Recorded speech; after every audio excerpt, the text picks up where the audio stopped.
I would say We Know What You Did was a campaign to expose the alleged rapists on our campus.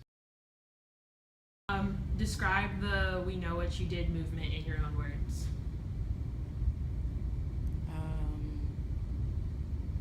Radical. I would describe this as a movement, I think, sparked by a lot of the survivors' just anger towards the campus, anger towards administration, and even anger towards the students as well.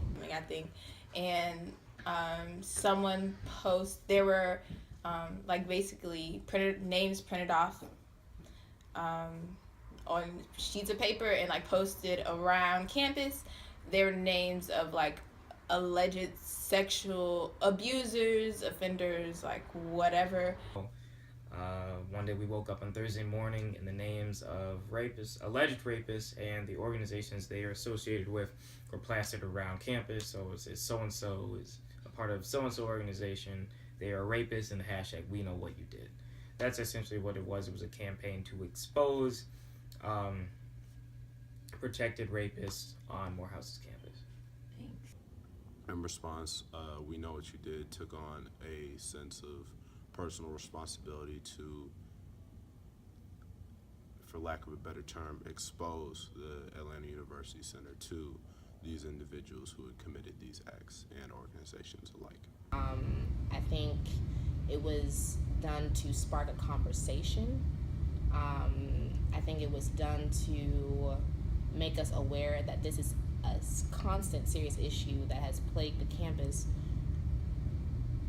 for a very long time. There was very little context in like where these names come from, like who did this, and then because the AUC is so small, there's already a lot of conversation about like sexual assault and things like that. It kind of like very much, I would say, snowballed.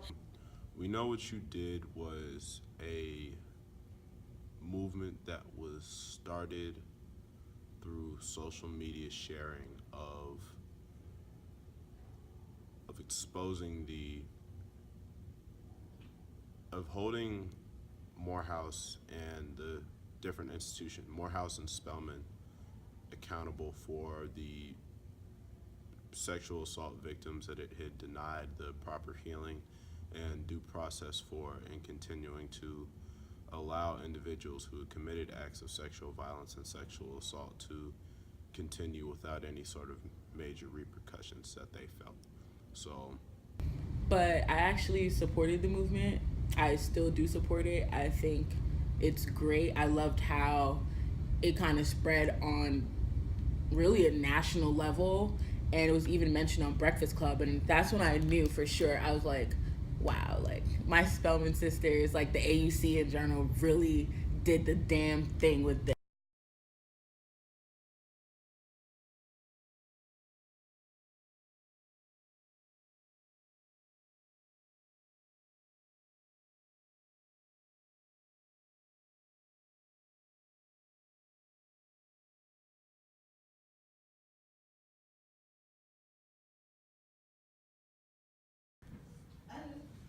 Yeah. Oh wait, but how soon do I go? Because I'm trying to. We have to be by 5:30. Okay, well, let me Yeah. fix this. What time is it?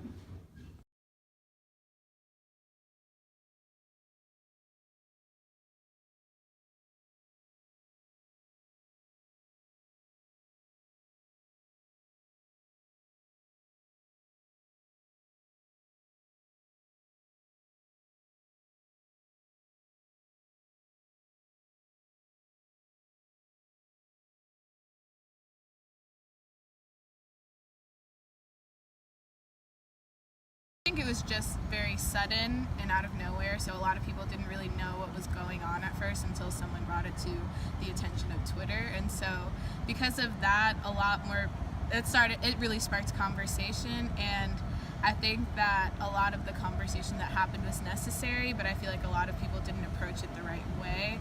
So, you know, there were the rape apologists coming out on Twitter and then the actual rapists themselves, and it was just chaotic, basically. I think that there was a lot going on, a lot of differing opinions and things like that, and so it was a lot. But I know also for people who are sexual assault victims, whether in the AUC or not, it was very triggering because you could tell around campus that a lot of people were going through a lot and experiencing a lot of emotions. So I actually didn't know what was the objective of the campaign. I had just heard that there was a lot of different people that were having their names broadcasted about over some kind of an issue that was going on here in the AUC.